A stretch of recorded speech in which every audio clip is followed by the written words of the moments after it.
Big moves for Manchester United. Ralf Rangnick is the interim manager for now. And then there's a little bit of consultancy work for him as well. So, which is nice for him to have that little bit of job security. I know what it's like as a freelancer. So exciting times for him.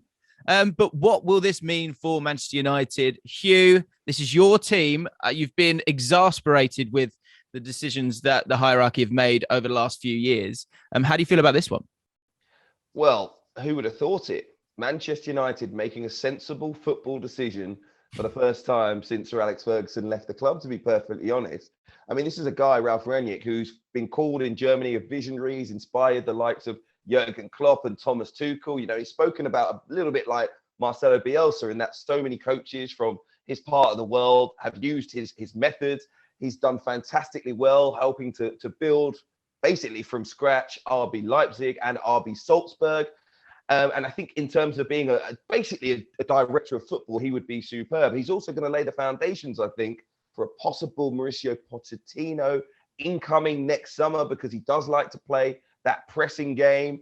We didn't really see it between PSG and City in midweek, but apparently that's what Pochettino likes to do as well. That's what he did during his time at Tottenham. So it looks like, oh my word, there's going to be not just a smooth transition at Manchester United, but also people of quality coming into the football department. I'm shocked by it.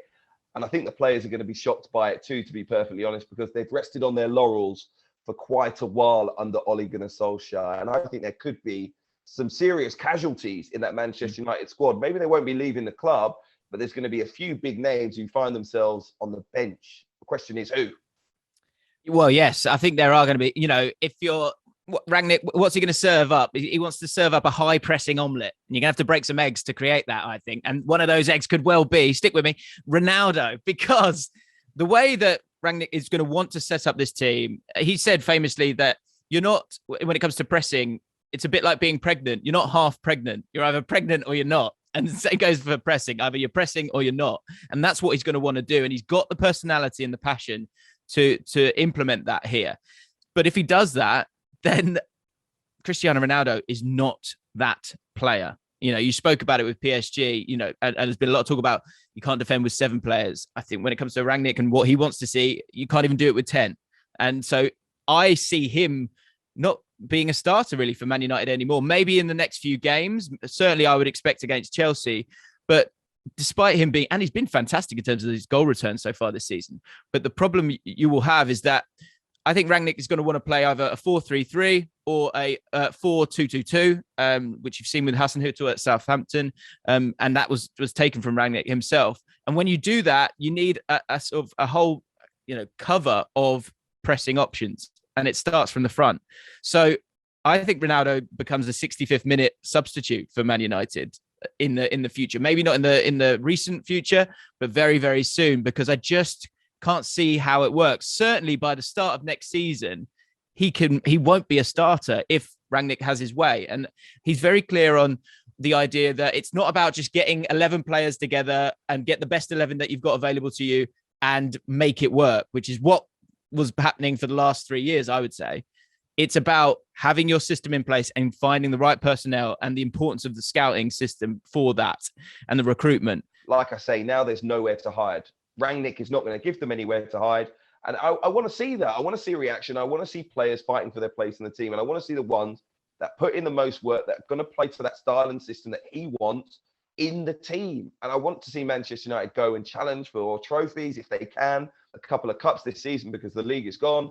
There's no reason why they can't do that. And I think by the end of the season, if he's going to move into a director of football role, should have a very good idea, the players who are going to be able to stay in that squad and commit to a new style. If it's going to be Pochettino from PSG or another manager, he needs to know that level of commitment and intensity and desire is there, and work rate is there. And those are all things that I think you need to be at a top club. So I think it's the right time. I think it's going to be difficult for a few players. What I would say on Ronaldo is, you could possibly get the best out of him using him as a substitute in the last half an hour or so. He's not going to be happy with that.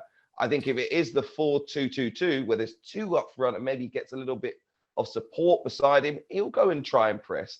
He's what a specimen physically he is. He can still do a job. He's not going to be running around like he's 19 years old, but certainly the standoffish striker that we've had so far, although he's had great quality in front of goal, you know, he knows he can do a little bit more in that department. Yeah. So all of those Manchester United players are going to have to improve. I think a lot of them are going to be shell-shocked. The defence in particular is going to have to really sharpen up, or they're all going to be out the club. And to be honest, I wouldn't mind if half of them got sold. I couldn't care less. I think there's going to be a lot of changes. You're right. What is interesting with that 4-2-2-2 is that could see Fred and McTominay, because there's the two centre backs and there's two midfielders in front of them creating that box because the rest of the players are pressing high up the pitch. Yeah. We don't get yourself ready, guys. McFred could live on for a little bit longer.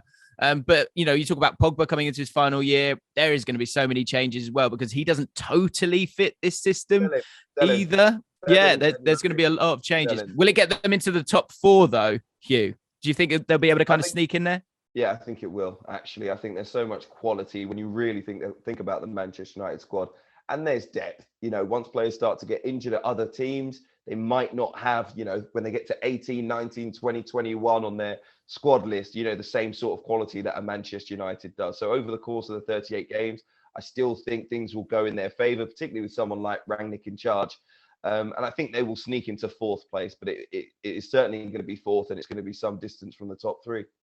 Yeah, I agree. I think, look, West Ham, I'm rooting for you guys. Like, I'd like to see you in the Champions League. That would be pretty special. But with the squad that is there and with a better plan, Man United, they have to be getting in the top 4. Hi guys, James Alcott here from ESPN's Football Forecast. Thank you for watching. If you've enjoyed the video and you want to check out more, make sure you subscribe to ESPN UK.